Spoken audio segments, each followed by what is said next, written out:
말씀까지입니다. 제가 먼저 21절 말씀을 봉독하겠습니다.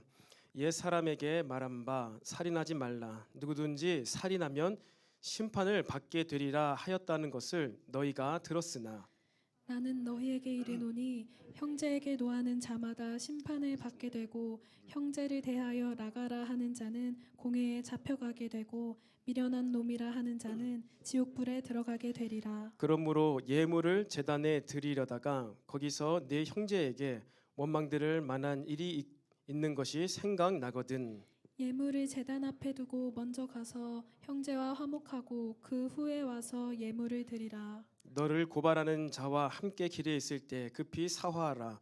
그 고발하는 자가 너를 재판관에게 내어주고 재판관이 옥리에게 내어주어 옥에 가둘까 염려하라. 함께 읽겠습니다. 진실로 내게 이르노니 내가 한 푼이라도 남김이 없이 다 갚기 전에는 결코 거기서 나오지 못하리라. 아멘. 네, 할렐루야. 네, 우리 이 시간에도 좌우에 앞뒤에 있는 우리 지체들과 우리 이렇게 인사하며 건면해 봅시다. 우리 성령 충만합시다. 성령 충만합시다. 성령 충만합시다. 우리 한 번 더 매일 기도합시다. 매일 기도합시다. 매일 기도합시다. 여러분 날씨가 너무나 덥지요. 날씨가 굉장히 덥고 뜨겁지만 또 우리 예배 열기도 그보다 더 뜨겁기를 바랍니다. 아멘. 네, 여러분 우리는 계속해서 이 산상수훈을 배워가고 있습니다. 산상수훈. 여러분 기독교는 은혜의 종교라는 말이 있죠. 은혜의 종교다. 값없이 주시는 것, 값없이 주시는 선물, 값없이 주시는 구원, 이 모든 것이 다 무엇입니까? 은혜로 주신 것이죠. 값없이 주신 것, 은혜입니다. 그렇다고 해서 그 값없이 주시는 그 은혜가 그렇다고 해서 여러분 공짜는 아닙니다. 공짜가 아니라는 거예요. 값이 있는데 값이 없이 받은 것이지 그 값이 구원이 혹은 다양한 은사와 선물들이 공짜는 아닙니다. 그렇다면 그 은혜의 값은 얼마짜리일까요? 500원짜리? 얼마짜리일까요, 여러분? 예수님의 그렇죠 목숨값이죠. 예수님의 목숨값, 무한하신 그 하나님의 목숨값이 여러분 우리의 은혜의 값입니다. 그리고 그 은혜로 말미암아 우리가 자유케 된 것이죠. 그래서 지난 시간에 우리가 그렇게 나누었었죠. 우리가 자유케 되었습니다. 무엇으로부터 자유케 된 것이죠? 우리가 예수 믿고 구원받아가지고 모든 것으로부터 다 자유케 된 것이 아니에요. 바로 죄로부터 자유케 된 것입니다. 전에는 사탄 마귀의 세력에게 죄의 노예로 포로로 잡혀 살아가다가 이제는 우리가 그 죄로부터 자유케 되었고 대신 어떻게 되었죠? 하나님의 포로가 되었습니다. 하나님의 사랑의 포로가 된 것이에요. 그러니까 우리가 예수님으로 인하여서 구원받은 것은 하나님께서 예수님이라는 값을 치르고 우리를 죄의 종에서 하나님의 노예로 하나님의 종으로 값을 치르고 사오신 것입니다. 그래서 우리가 기억해야 될 것은요. 예수님 믿고 우리는 자유가 되었고 I am free가 된 게 아니라 값을 누가 대신 치러 주셔가지고 우리는 이제 주인이 바뀐 것입니다. 아멘. 주인이 바뀐 것이지 난 이제 무엇은 짓을 다 해도 천국 가는 그런 천국 백성이야. 물론 그것도 맞지만 더 정확하게는 우리가 값을 하나님께서 치르고 사셔서 우리는 하나님의 포로가 되었다. 그럼 우리는 어떻게 살아야 돼요? 하나님의 포로답게 살아야 되겠죠. 예수님께서 수고하고 무거운 짐진 자들아 다 내게로 오라 내가 너희를 쉬게 하리라. 아멘 하고 오늘 그 대기 영상에서도 예수님께서 그 멘트가 있더라고요. 수고하고 무거운 짐진 자들아 다 내게로 오라 내가 너희를 쉬게 하리라. 더 중요한 메시지가 그 다음 절에 있는데 이처럼 영상에서도 그 중요한 그냥 우리 눈에 좋은 것만 인용을 하는 거예요. 그 다음 절이 뭐라고요? 나는 마음이 온유하고 겸손하니 내게 와서 배우라. 나의 멍에를 메라. 내 짐은 가볍고 내 멍에는 쉽다. 그게 우리의 구원받은 정체성입니다. 저와 여러분은 하나님의 포로입니다. 근데 꼭 포로가 여러분 나쁜 게 아니에요. 제가 한 주간 시간이 많았습니다. 저를 교회에서 이번 한 주간 많이 본 사람도 있었을 텐데 시간이 많아서 그리고 또 뭐 하나 영광 영상이 떠가지고요. 제가 이 기독교 고전을 봤어요. 고전, 미국 고전. 1960년대에 미국에서 한창 막 이렇게 기독교 붕이 일어날 때요. 영화사에서 기독교 영화를 제작을 했습니다. 유명한 3대 명작이 있죠. 무엇이죠? 모세 배경인 십계, 그리고 베드로의 그 사역을 담은 코바디스, 주여 내가 어디로 가오리까. 그리고 마지막 하나가 뭐예요? 바로 벤허. 이게 기독교 3대 명작입니다. 미국. 그래서 이거를 한번 보세요. 무료로 다 볼 수 있어요. 한 60년 넘은 영화인데 너무나 감동적이더라고요. 그래서 제가 배너를 봤습니다. 배너를 보는데 3시간짜리 영화예요. 중간에 인터미션도 있어요. 화장실 갔다 오라고. 그 정도로 긴 영화인데 초반에 이러한 장면이 나옵니다. 이 배너가 처음에는 이제 귀족이죠. 근데 누명을 뒤집어서 가지고 노예로 끌려갔다가 다시 또 이제 이렇게 회생하게 되는데, 그 처음에 귀족일 때 자신의 집에 노예들이 살고 있는 거예요. 그래서 어느 날 이 아저씨 노예가 찾아옵니다. 그래서 주인님, 제 딸이 이제 결혼하게 됩니다. 결혼 허락을 맡으러 자기 딸을 데리고 온 거예요. 그래가지고 그 배너가 그래 데리고 와라, 딸을 데리고 와라. 그랬더니 이제 딸이 이렇게 오는 것이죠. 그래서 대화를 해요. 그 사람은 어떤 사람이니, 뭐 하는 사람이니, 어느 집안 사람이니, 그러니까 다 대답을 하는 것이죠. 그러면서 좋다. 그러면 결혼을 해라. 그리고 내가 너에게 결혼 선물을 해주고 싶은데 무엇을 원하느냐. 근데 뭐 대답을 안 하는 거예요. 그랬더니만 그 배너가 내가 너에게 결혼 선물로 자유를 줄게. 너 이제 자유심리 되는 거야. 이렇게 얘기를 합니다. 감동적이죠.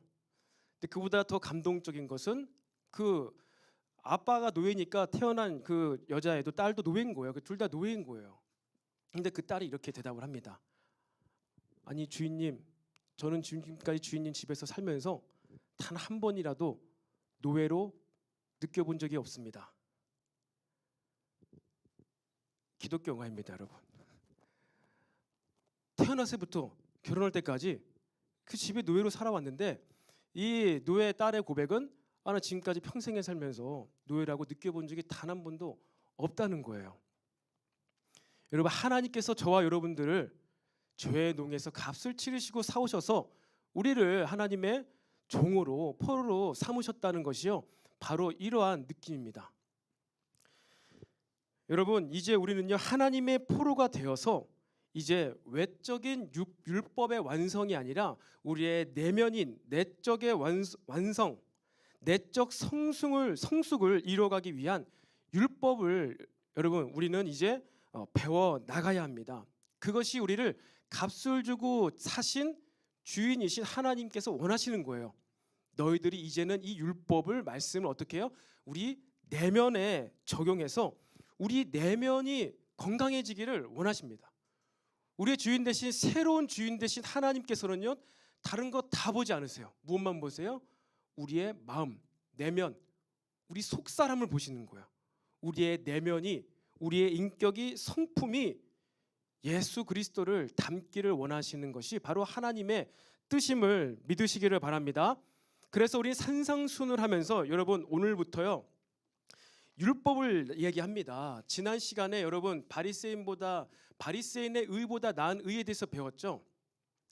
그래서 우리는 새로운 의로 살아가는 자들인데 그 의에 대한 구체적인 6가지의 내용들이 이제 앞으로 쭉 소개됩니다. 여러분, 우리 신앙생활하는 데 있어서 뭐 믿음의 법칙, 이렇게 기도하면은 이렇게 응답받고 복을 받고, 여러분 그것이 우리의 신앙생활의 전부가 아니에요. 기도하고 기도 응답받고가 전부가 아니라 여러분 성경은요 하나님께서는요 철저하게 우리의 삶에 대해서 말씀을 하십니다. 삶. 기독교 윤리에 대해서 말씀을 하고 있는 것이죠. 그리고 그 윤리 넘어서서 성화의 삶을 이루어가기를 원하고 계십니다. 여러분 생각해 보십시오. 내가 그동안 받은 기도 제목 말고 나는 그동안 지난 3년간, 5년간, 아니 난 10년 전보다 지금 나는 얼마나 내 인격이, 내 내면이, 속사람이 바뀌어 왔는가. 그것을 여러분 한번 생각해 본 적 있나요? 내가 3년 전에는 이러한 것으로 마음이 어려웠는데 이제는 그러한 것으로도 마음이 어렵지 않아요. 내면이 바뀐 것이죠. 속사람이 바뀐 것이죠. 하나님께서 원하시는 것이 바로 그거라는 거예요. 기도에 대한 내용은요 6장 한참 후에 나옵니다. 하지만 먼저는 율법을 다시 말씀해 주시면서 우리의 속사람, 기도 응답을 받기 전에 먼저 우리의 속사람이 바꿔지기를 원하신다는 것이죠. 성화의 삶이 저와 여러분의 가장 우선되는 여러분 삶의 목표가 되시기를 축복합니다. 성화의 삶, 내면이 바뀌고 속사람이 변화되어서 내 생각과 마음이 바뀌어가는 여러분 그러한 성화의 삶을 살아가길 축복합니다. 그렇다면 우리의 성화의 삶을 방해하는 것이 무엇일까? 우리의 성화의 삶을 방해하는 것이 무엇인지 안다면 우리는 성화의 삶을 이루어갈 수가 있겠지요.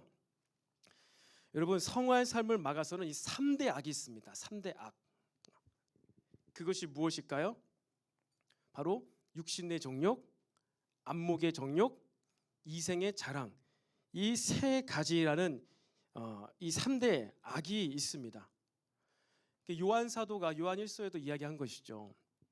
육신의 정욕과 안목의 정욕과 이생의 자랑, 이것은 아버지께로부터 온 것이 아니라 세상으로부터 온 것이다. 너희들은 이것을 피하여야 된다라고 그렇게 얘기를 했습니다. 우리가 죄를 짓는 데 있어서 이 원죄로 인하여서 교만하여짐으로 인하여서 죄를 지었어요. 아담과 하와가 내가 하나님처럼 될 수 있다고 라는 그 교만한 마음, 나도 한번 신이 돼보지, 나도 하나님이 한번 돼보지 라는 그 교만한 것이 있죠. 이 죄, 원죄, 사탄의 유혹입니다. 그런데 이 죄를 구성하고 있는 세 가지 요소가 바로 그것이에요. 내가 교만한 것인지 아닌지를 판별하는 그런 리트머스 종이가 있다는 것입니다. 세 가지 요소. 사단이 하와를 깨워가지고요 선악과를 따먹게 할 때 어떻게 성경이 창세기 3장에 설명하고 있냐면요, 하와가 그것을 본즉 선악과를 보게 됩니다. 이것을 그냥 본 거예요. 쳐다본 거예요. 선악과를 딱 봤는데 어떻게 설명하고 있죠? 성경에서 그 열매가 먹음직도 합니다. 가장 먼저 먹음직도 하고 그 다음에 보암직도 하고 지혜롭게 할 만하게 보였다. 먹음직도 하고 보암직도 하고 지혜롭게 그렇게 지혜롭게 보였다. 저걸 먹으면 내가 지혜로워질 거야. 이러한 요소를, 이러한 유혹이 들어옵니다. 무엇입니까? 먹음직도 하다. 아, 저거 아삭하면 참 맛있겠다. 이제 문헌에 보면요, 이 에덴 동산 그 근처에 사과나무가 많이 열렸답니다. 사과 열매. 그래가지고 우리는 선악과가 때로는 이게 사과나무 열매로 많이 비유되기도 하는데요. 아, 저거 정말로 맛있겠다. 저건 무슨 맛일까? 먹고 싶다. 한 입 먹어볼까? 먹음직도 한 거. 그 느끼는 감정, 그 식감, 아사삭 한 거 있잖아요. 한 입 딱 깨물어 먹었을 때 어떨까? 느끼는 감정, 쾌감입니다. 그리고 보암직도 하다. 무엇일까요? 색깔은 나와 있지 않지만 만약에 새빨간 사과처럼 빨개. 아, 저건 너무나 아름답다. 내가 저거 하나 따다가 딱 셀카를 찍어가지고 올려야 되겠다. 너무나 아름답게 생겼네. 내 옆에 한번 놔볼까? 내 볼따구 옆에 놔볼까? 너무 예쁜 것이죠. 보이는 것. 이에 대한 유혹. 그리고 먹으면 지혜롭게 할 만하다는 거예요. 아, 내가 저거 먹으면 똑똑해질 거야. 남보다 더 잘나질 거야. 교만한 마음에 이 죄가 작용하는 게 세 가지 요소를 타고 작용을 한다는 거예요. 여러분, 예수님께서 시험 받으실 때도 동일합니다. 사탄이 찾아와서 몇 가지 유혹을 합니까? 세 가지 유혹을 해요. 첫 번째 뭐예요? 이 돌들로 명하여 떡덩이가 되게 하라. 먹으라는 거예요. 네 지금 배고프잖아. 육신의 지금 마음이 배고프잖아. 배불러. 빨리 네 그 마음의 어려움을 해결해. 먹으라는 거예요. 근데 물리치시죠. 그리고 두 번째는 무엇입니까? 성전 꼭대기로 데리고 가서 뛰어내려라. 그리하면은 뛰어내려도 천사들이 네 발을 손에 대가지고 땅에 돌에 네 발이 채이지 않게 할 거야. 그러면은 수많은 사람들이 성전 옆에 있는데 너를 얼마나 영웅으로 슈퍼 히어로로 생각하겠냐.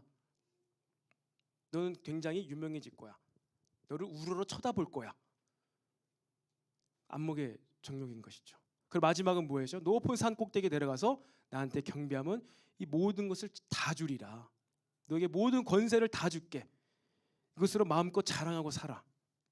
휘황찬란한 거 아름다운 거 다 줄게. 이생의 자랑. 여러분, 사탄이 저와 여러분을 찾아와서 죄를 짓게 하는 데 있어서요, 바로 이 세 가지 요소로 죄를 짓게 한다는 것입니다. 우리의 성화의 삶을 막아서는 죄의 요소가요, 여러분, 딱 이 세 가지로 우리의 삶을 파고 들어오고 있습니다. 여러분, 예수님께서는 이 모든 것 가운데 말씀을 선포함으로 사단의 유혹을 물리치셨습니다. 저와 여러분에게도 마찬가지입니다. 여러분, 이 모든 죄의 요소, 육신의 정욕, 안목의 정욕, 이생의 자랑, 이러한 마음들이 죄가 아닌 것처럼 느껴지지만 이러한 마음들이 계속해서 생길 때 여러분, 예수님의 이름을 선포하면서 여러분 대적하시기를 축복합니다.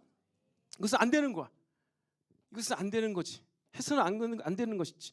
내가 이것을 하려는 것이 남에게 잘 보이기 위해서, 자랑하기 위해서 하려고 있네. 선포해야 되는 거야. 사단아, 떠나가라. 악을 물리치시기 바랍니다.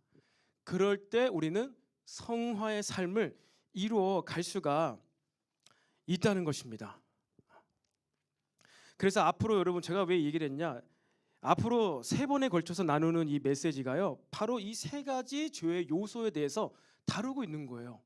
오늘 첫 번째 무엇입니까? 여러분의 그 요약된 그 말씀에 무엇이 있습니까? 노하지 말라. 혈기에 대한 문제입니다. 그 다음이 간음하지 말라. 그 다음이 맹세하지 말라. 바로 이것이 육신의 정욕과 여러분 안목의 정욕과 이생의 자랑에 매칭되는 바로 그 내면의 율법에 대한 내용입니다.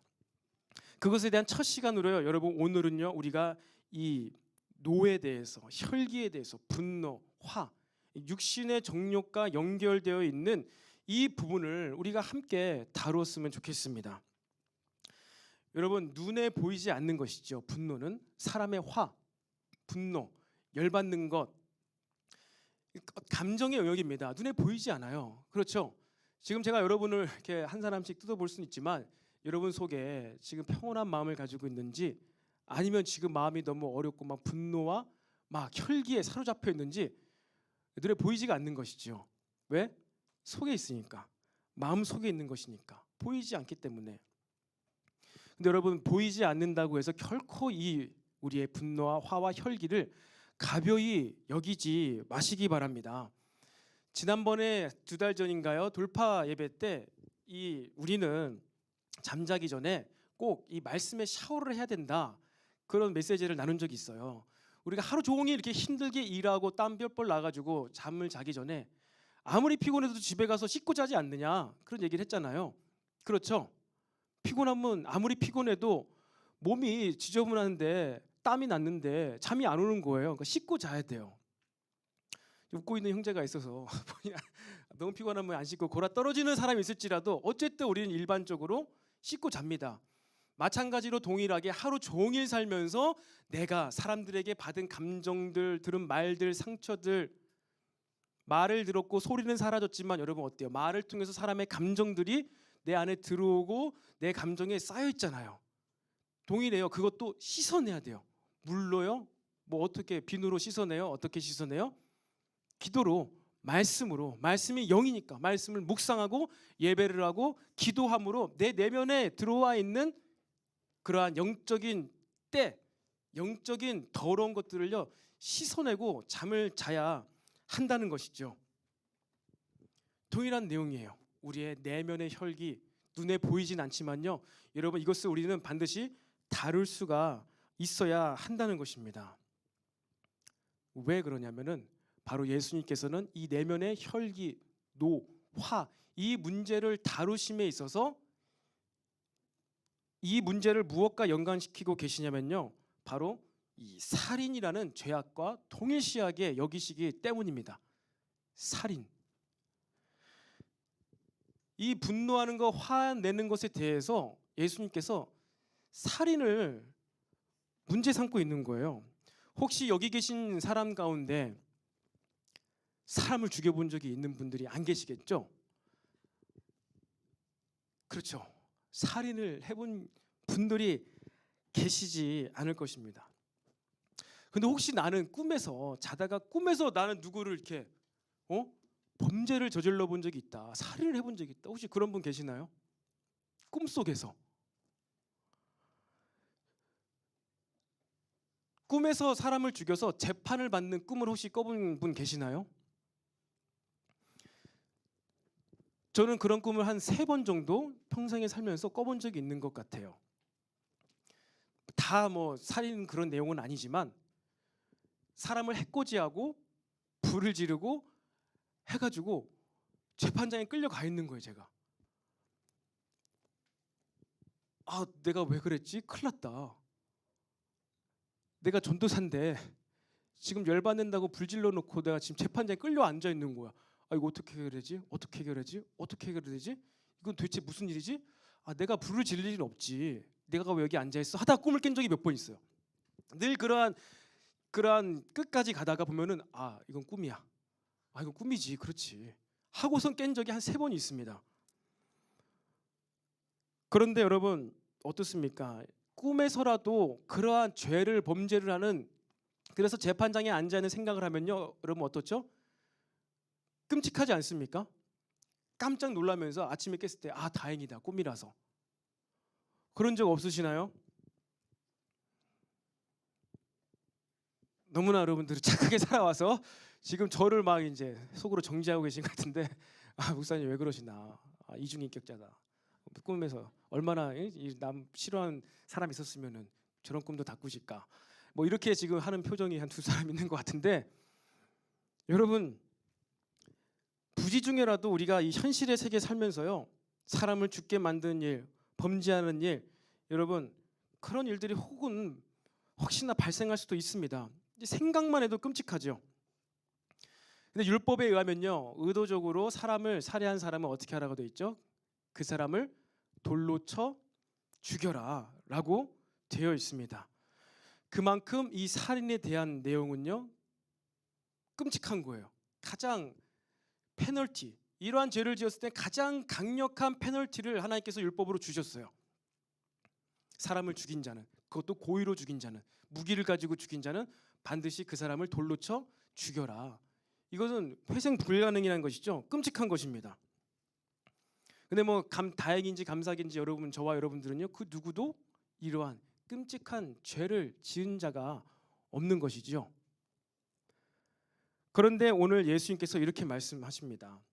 21절에 옛 사람에게 말한 바 살인하지 말라, 누구든지 살인하면 심판을 받게 되리라 하였다는 것을 너희가 들었으나 나는 너희에게 이르노니 형제에게 노하는 자마다 심판을 받게 되고. 이것은 무슨 얘기인 거예요 지금? 옛사람에게 말한 바, 구약성경, 너희가 지금까지는 이렇게 생각해 왔지, 사람을 진짜 때려서 죽여야지 그 사람이 심판받게 됐지, 돌로 쳐 죽임당한다고 들었지. 그게 아니라는 거예요. 그게 아니라 나는 너에게 새로 말하노니 누군지 형제를 향하여 어떻게 해요? 노하는 자마다 동일한 심판을 받게 된다는 것입니다. 형제에게 노하는 것이 살인하는 것과 동일하다는 메시지를 예수님께서 지금 주고 계신 거예요. 여러분 이것이 얼마나 혁명적인 선포이십니까? 얼마나 놀라워요. 그래 우린 듣고 생각하는 것이죠. 그래 예수님 정도나 되시니까 저렇게 형제에 대해서 노하고 화를 내는, 실제로 막 때리거나 상해를 입힌 것이 아니지만 노를 내고 화를 내는 그러한 작은 죄 정도조차도 예수님께서는 살인죄와 동일하게 여기실 정도로, 그래 예수님의 율법은 아주 수준이 높은 율법을 제시하고 계시는구나. 그래 그건 예수님의 수준, 나는 그러한 수준은 아니지. 그리고 패스, 이것은 나에게 적용되지 않는 율법. 여러분 그렇게 하고 그렇게 생각하고 지금까지 혹시 살고 계시지 않으셨나요? 그럼 난 지금까지 살면서 매 하루에도 3-4번 화를 내고 형제를 향해서 막 욕을 하고 하는데 나는 어떻게 해야 되는 거야? 여러분 지금 예수님께서는요 수준 높은 율법, 어떤 대단한 아주 하이 클래스의 돌을 닦은 사람들이 이루어야 되는 율법을 제시한 것이 아니에요. 예수님께서는요, 지금 무슨 얘기를 하시냐면요, 이 분노에 대해서요, 노하는 거에 대해서, 이 화라는 이것 자체, 이 화에 대해서 그 죄의 요소의 핵심을 꿰뚫어 보신 것입니다. 화내는 것, 노하는 것, 분노하는 것, 으악하는 것, 이 분노에 대한 그 죄의 요소의 핵심을 말하고 계신 거예요. 핵심을. 높은 걸 제시하는 게 아니라 이 화 속에, 노 속에 무엇이 담겨 있는지를 꿰뚫어 보셨다는 것입니다. 가인과 아벨의 제사를 여러분, 저와 여러분 너무나 잘 알고 있어요. 가인이 아벨을 왜 죽였죠? 아벨이 열받게 해서, 아벨이 뭐 형한테 돈을 뭐 100억을 빌렸는데 안 갚아서? 그렇지 않아요. 가인이 화가 나서 그랬어요. 아벨의 제사는 받고 가인 본인의 제사는 하나님께서 안 받으신 거예요. 그러니까 어떻게 됐죠? 순간 가인의 안색이 변하였더라. 그 감정이 얼굴빛으로 표현이 된 거예요.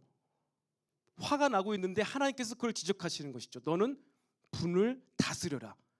네 안에 있는 그 분노를 다스려라. 죄가 지금 너를 삼키기 위해서 문지방 앞에서 웅크리고 있다. 그게 이 화의 본질입니다. 화의 핵심이라는 거예요. 수년 전에 이 강남역 근처에서 여러분 살인 사건이 있었습니다. 한 남자, 뭐 신학 공부도 했던 사람이라고 하는데 보니까 벌써 한 7년 전 이야기더라고요. 그 한 30대 중반의 남성이 20대 중반의 여성을요, 묻지마 살인을 한 거예요. 묻지마 살인. 칼로 찔러 죽였어요. 근데 안면식도 없어요. 일면식도 없어요. 모르는 사람이에요. 왜 이렇게 했습니까? 라고 했더니 그 답이 뭐예요? 자신은 여성을 혐오한다는 거예요. 그래서 그 여자랑 얼굴이 마주쳤는데 갑자기 열받았대요. 화가 막 일어났다는 거예요. 그래서 찔러 죽였다는 거예요. 왜 그러냐? 그 사람이 20대 때 삶을 보니까 여성들한테 많은 거절감을 당한 거예요. 20대 때. 아마 그때가 신학 공부하고 있을 때였던 것 같은데 20대 때 살아오면서 수많은 여성들에게 거절을 받고 그것이 내면의 화와 분노와 이러한 감정들을 해결하지 못하고 계속 가지고 있었던 거예요. 그러다가 어느 날 그렇게 지나가다가 만나는 그 여성을 칼로 찌겨서 죽이는 묻지마 살인. 그 사회학적은 그걸 여성 혐오 범죄라고 이제 했는데 그 분노를, 그 화를 다스리지 못했을 때 나오는 결과를 바로 하나님께서는, 예수님께서는요, 꿰뚫어 보고 말씀을 하고 계신 것이지요. 에베소서 4장 22절에 보면요, 새로운 삶을 살아야 하는 성도들의 삶의 양식을 소개하고 있는데 에베소서 4장 22절부터 27절까지 그런 메시지가 있어요. 분을 내어도 해가 지나도록 분을 품지 말아라. 분을 내고 있으면은, 화를 내고 있으면 무엇이 된다는 거예요? 그 분노를 통해서 마귀가 틈을 탄다. 마귀에게 틈을 내주지 않게 하기 위해서요. 마귀에게 틈을 주지 않기 위해서 바로 뭐예요? 화를, 분노를 다스리라. 그런 말씀을 주시는 것이지요. 여러분, 분노를 틈타서 인류 최초의 살인죄가 벌어졌습니다. 다른 것이 아니에요. 거창한 것이 아니에요. 분노입니다. 화입니다. 여러분, 저와 여러분의 마음속에 있는 작은 분노 있잖아요. 작은 화 있잖아요. 여러분, 이것을 바로바로 제거할 수 있기를 축복합니다. 가벼이 여기지 말라는 거예요. 열받는 일 가벼이 여기지 말라는 거예요. 묵상하지 말라는 거예요. 그런데 저와 여러분이 이 세상을 살아가면서 이 화를 낼 만한 일이 왜 없겠습니까? 어떻습니까? 여러분, 오늘 하루 지금까지 지내면서 화를 낼 만한 일이 혹시 경험이 되셨나요? 거룩한 주일 아침에 일어나서 여기 예배 자리까지 오기까지 화를 낼 만한 일이 혹시 있으셨습니까? 저는 없어요. 평상시에는 없는데 하필이면 오늘 있었어요. 하필이면 오늘 있었는데 뭐 저희 가족에 대한 이야기이기 때문에 실제 사건은 말해주기 어렵지만 차에서 오면서 이 둘째가 얘기를 했어요. 이런 상황이 이렇게 돼요. 그러니까 조금만 참아, 교회 가서 해결하자. 그래서 교회 왔는데 이제 먼저 내리고 엄마랑 둘째랑 먼저 내리고 올라갔고 유모차 가지러 올라갔고 저는 밑에 있다가 또 따로 올라가고 첫째가 셋째를 차 속에서 보고 있고 엘리베이터 앞에서 두 사람 만났는데 실수를 한 거죠. 아니 왜 차 속에서 그런 얘기 들었으면은 빨리 가서 그거부터 해결해야지 왜 안 그랬어? 왜 다른 거 하고 유모차 끌고 가지고 내려오다가 그렇게 해버린 거야. 당신 잘못이라고. 왜 그랬냐고. 어떻게 할 거냐고. 제가 쏘아붙이고 그냥 올라왔어요. 2층 그 이제 2부 예배 준비하러. 아무리 여러분 화를 내지 않으려고 하고 인격 수양을 잘 하려고 해도요. 어떤 내 기준, 내 생각과 맞지 않는 일이 벌어지면은 화가 표출되는 거야. 그래가지고 이제 2부 예배 드리는 중간에 시간 날 때 내려와가지고 다시 이제 둘째 안아주고 미안하다고 화해를 했습니다. 풀어줬어요. 이러한 사소한 일로도 화낼 일이 있습니다. 이 분노, 화, 노 다스려야 된다는 거예요. 제가 예전 직장 생활할 때 중동에서 생활을 했는데요. 그때 아는 동기 형이 쿠웨이트에서 근무를 한 적이 있었습니다. 쿠웨이트에서 근무를 하는데 건설 현장이잖아요. 리파이너리 공사잖아요. 그 현장에서 살인 사건이 난 거예요. 한국인 직장 근로자들 가운데. 왜 발생한 거니 보니까 주방장이랑 직원이랑 싸워가지고 낮에 싸운 거예요. 식당에서 주방장 아저씨랑 그리고 일하는 근로자랑 서로 막 한판 싸웠는데 밤에 주방장 아저씨가 식칼을 가지고 그 싸웠던 대상의 그 문을 부시고 들어가서 밤에 찔러 죽인 거예요. 그래가지고 그 현지 국가 이슬람 국가잖아요. 그 법의 재판을 받았어요. 지금 어떻게 살고 있는지 모르겠어요. 이건 2016년 17년도 일이니까 여수 사람인 거예요. 그 주방장 아저씨가 여수 사람인데 낮에 그 음식이랑 이런 것 가지고 티격태격 한 거예요. 화를 팍 내고 해결이 안 됐죠. 밤에 와가지고 칼로 찔러 죽인 거예요. 그래가지고 그 동기 형이 저한테 막 카톡하고 하면서 아 지금 나 무서워서 잠 못 자겠다고. 2주 동안 불을 안 켜고 불을 켜고 잤대요. 그 사람이 이미 재판 받으러 갔는데 혹시나 또 무슨 일이 일어날지 몰라가지고 밤에 2주 동안 불 켜고 자고 거의 뜬 눈으로 밤을 지샜다는 것이죠. 뭐 주방에서 뭐 대단한 어떠한 공정에 관한 일로 다투는 것도 아니고 주방장이랑 먹는 것 때문이겠죠. 그것 때문에 다투고 해결이 안 나자 이러한 끔찍한 죄가 발생이 된다는 것입니다. 어떻습니까? 여러분의 직장생활, 사회생활하면서 이처럼 내 안에 분노, 화가 나가지고 싸울 일이 있다는 거예요. 이것을 우린 다룰 수가 있어야 됩니다. 싸움을 분노하고 다투고 논쟁하는 것, 분쟁하지 않기 위해서 그래서 우리에게는요 정확한 기준들이 필요한 것이죠. 선을 정해놓는 거예요. 여기서 넘어오면 안 돼. 모두가 공감하고 동의할 만한 어떠한 절대적인 기준을 만들고 각자가 그 기준 앞에 설 때 우리는 서로 부딪힐 일이 적어지는 것이죠. 아 이것은 우리 기준이 이래, 우리 법이 이래, 우리 율법이 이래. 이것을 정하면서 어떻게 해요? 서로 부딪힐 일을 서로가 부딪히는 게 아니라 그 법과 그 기준 앞에 서게 만드는 것이지요. 이렇게 할 때 우리는 서로 부딪힐 일이 줄어들 수가 있다는 것입니다. 그래서 이 땅에 법이 있는 것이죠. 여러분 하지만 인격 수양으로 이러한 기준들로 법들로요. 여러분 내 분노, 내 화, 감정 이것을 다스릴 수가 없습니다. 인격 수양이 될 수가 없는 사람이 바로 저와 여러분이에요. 내 감정을 잘 인격 수양하고 금식 기도해가지고요. 내 화, 분노, 이 노를 다스릴 수 있는 존재가 아니라는 것입니다. 나이가 많이 들면 들수록 신앙생활 오래 하면 할수록 더 많이 기도했기 때문에 더 많은 말씀을 들었기 때문에 나는 더 화를 덜 내지. 과연 여러분 그럴까요? 그렇지가 않는 것 같아요. 내 마음을 세월이 지나도 아무리 기도를 많이 해도 내 안에 분노와 화가 다스려지지 않는 것이죠. 절망적이에요. 어떠한 측면에서 보았을 때는요, 우리 가족 가운데 인격 수양을 가장 잘하고 있는 애들이 존재가 이 둘째인 것 같아요. 무슨 측면에서 보면 그러냐면요, 둘째랑 셋째랑 막내 같이 잡니다. 같이 자는데 셋째가 밤에 깨잖아요. 응애 하고 종종 깹니다. 최근에 코도 막혀가지고 많이 깼어요. 한 번이 아니라 한 3번에서 5번을 깹니다. 밤에 자면서. 저와 아내는 어떻게 해요? 너무나 괴로운 것이죠. 피곤한 것이에요. 저는 이제 거실에서 자는데 소리가 들려서 거실에서 깹니다. 깨가지고 가서 보는데 아내가 잘 안 하고 그냥 거기서 누워 이렇게 있어. 뭐해? 지금 얘 울고 있는데 뭐 하는 거야? 좀 어떻게 좀 해봐. 짜증이 나, 화가 나. 근데 둘째는 그냥 자. 어려서 둔해서 잘 수도 있고, 근데 가끔 깨는데 개의치 않아요. 한 번도 이 밤에 셋째가 울어서 깨는 것 때문에 화를 낸 적이 없어요. 짜증을 낸 적이 없어요. 그러니까 여러분들도 아이들 2-3명 키우다 보면요, 알게 될 거예요.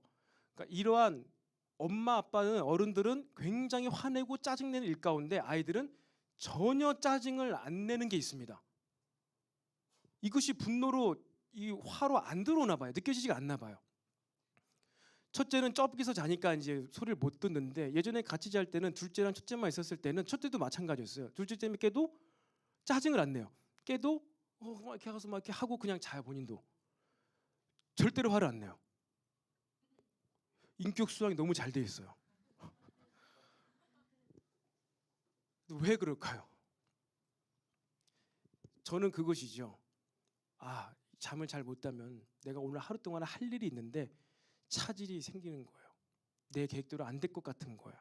하루가 너무 고달플 것 같은 거야. 둘째 얘기는 그런 생각을 할까요? 어차피 가봐야 어린이집 가는 것이고, 못 일어나면 안 가는 것이고, 가서도 잘 수가 있는 것이고, 아주 자유해요. 인생에 대한 고민과 걱정이 없어요. 모든 것을 다 그냥 엄마 아빠한테 맡겨버리는 거예요. 맡기는 거예요.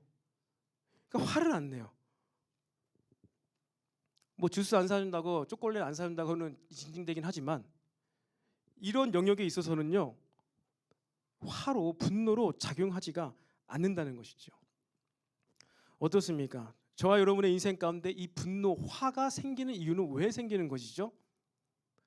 그것이 바로 내 삶을, 오늘 하루의 나의 일정을 내가 뜻한 바대로, 내가 계획한 대로 안 흘러갈까 봐, 그것이 막 미리 생각되고 막 머릿속에 떠오르니까 아직 일어나지도 않을까지도 막 퍼오면서, 이래서 이렇게 했어, 네가 이래가지고 내가 오늘 하루 망칠 것 같아. 내 삶에 내가 주인이 되어 있을 때, 내 삶을 내가 좌지우지한다고 내 하루의 일정을 내 손아귀에 넣으려고 하면 할수록 아주 사소한 일이 내 삶에 발생할 때 그것이 화로서 작용을 한다는 것입니다. 우리 삶에 이 분노와 마주치고 분쟁하는 일을 없게 하기 위해서 좋은 규칙들이 있어야 됩니다. 기준들이 있어야 됩니다. 인격도 수양을 잘 해야 됩니다. 하지만 여러분, 그것으로 안 된다는 거예요. 그것으로 안 돼요. 기준도 세우고 우리가 정말로 기도도 해서 우리 내면을 다스려야 되지만, 그 모든 것에 앞서서 여러분, 우리의 삶의 주권을 하나님께 드리시기 바랍니다. 내 하루의 삶 가운데, 한 달, 1년, 내 인생 가운데 하나님의 절대 주권이 작용하고 계시다. 저와 여러분, 하나님 믿잖아요. 구원 받았잖아요. 하나님의 자녀가 되었죠. 메시지의 흐름에 따르면 하나님의 복을 받은 자들이잖아요. 그리고 바리새인과는 다른 의로 살아가는 자들이잖아요.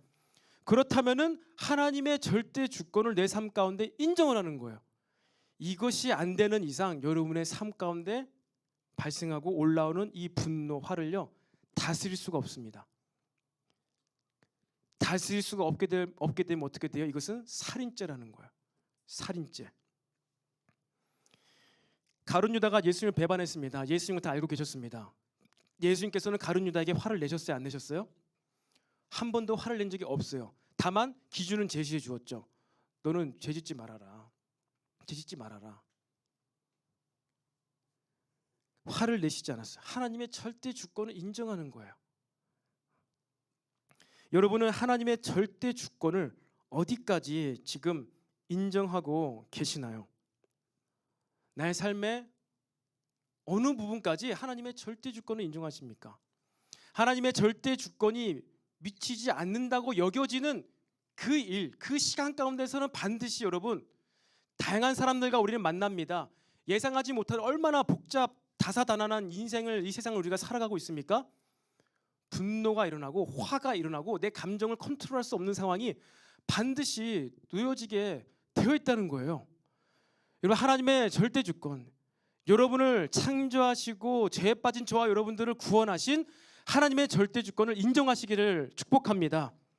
그랬을 때, 이것이 믿어질 때 분노가요, 노가요, 우리의 마음을요 피해가게 될 것이에요. 마귀가 틈을 탈 수 있는 그 틈이 메꿔지게 될 줄로 믿으시기를 바랍니다. 자, 한번 저를 따라해 볼까요? 자, 화를 다스리는 것을 넘어서 하나님께 전적으로 맡겨드리자. 아멘. 찬단 앞으로 나오시겠습니다. 화를 다스리는 것을 넘어서 하나님께 맡겨드려야 돼요. 근데 만약에 그렇게 하지 못했을 때는 21절 말씀에 보면요, 22절 말씀에 보면요, 노하는 자마다 심판을 받게 되고, 해서 끝이 아니죠.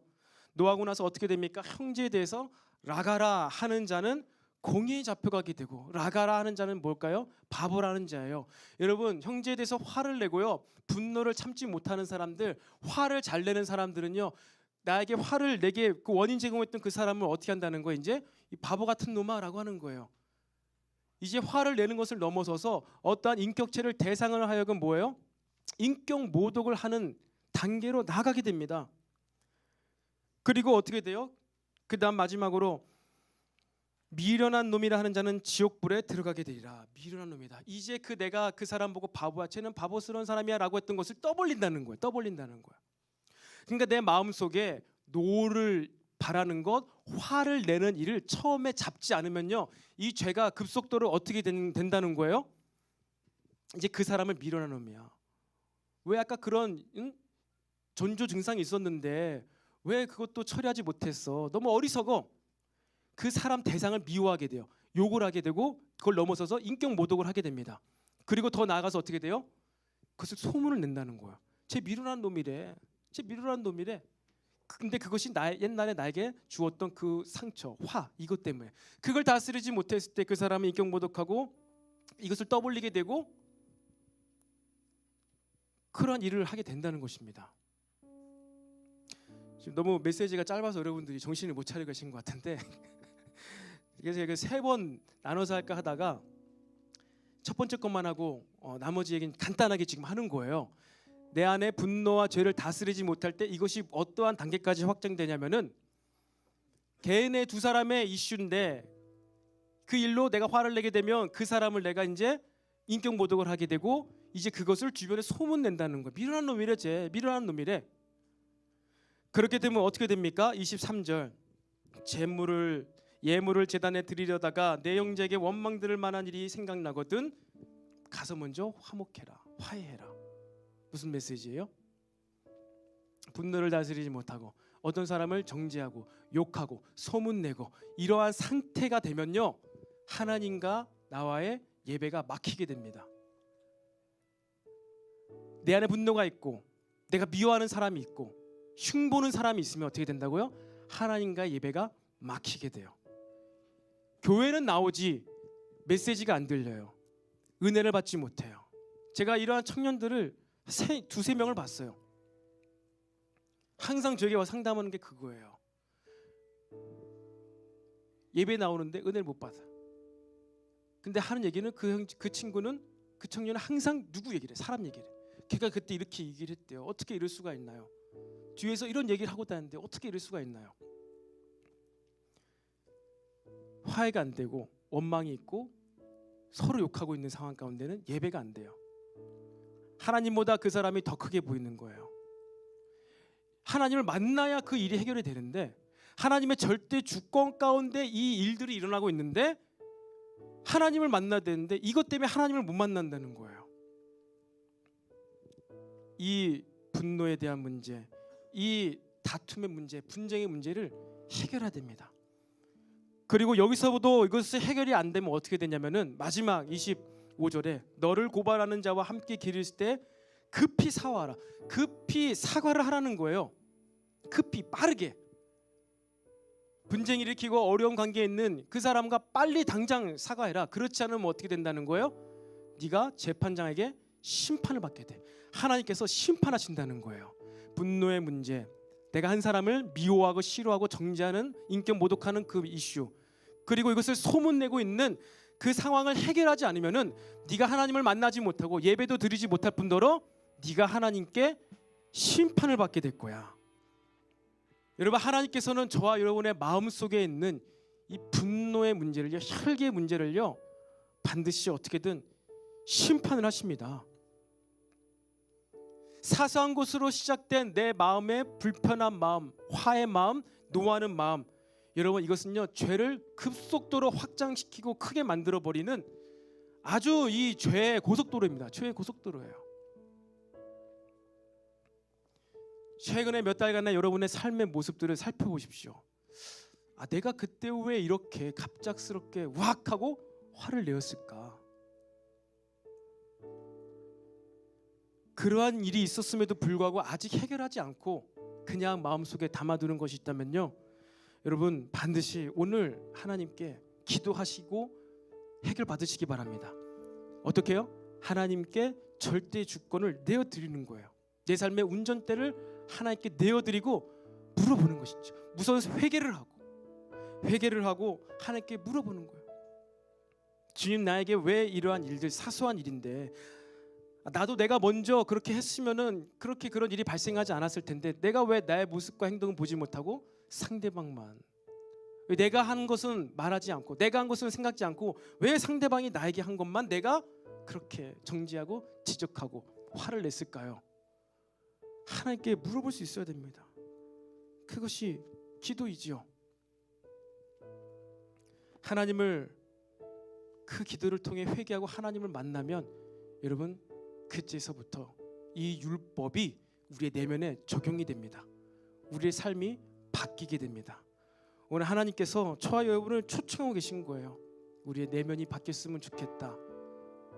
급속도로 끔찍한 죄로 치닫고 있는 어떤 나의 마음의 상태 가운데 이 경고등을 치시면서 하나님께서는 저와 여러분을 초청하고 계십니다. 이 시간 다 같이 자리에 일어나서 우리 함께 찬양하고 기도하기를 원합니다.